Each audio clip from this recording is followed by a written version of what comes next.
mars, j'étais en... alors pas Kabylie, mais j'étais dans la région de Gigel. Et je devais retourner vers Alger pour prolonger mon visa. C'était un peu compliqué.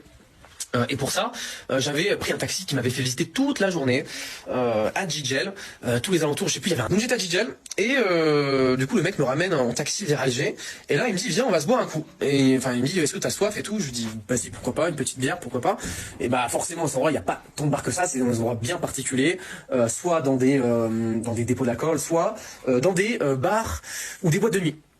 Et donc là on se garde dans cette espèce d'immense, de parking, immense parking. Et là, on marche vers une espèce de petit immeuble, de petite maison. Et il me dit, enlève tes lunettes de soleil. Je lui dis, pourquoi? Il m'a dit, tu vas vite comprendre.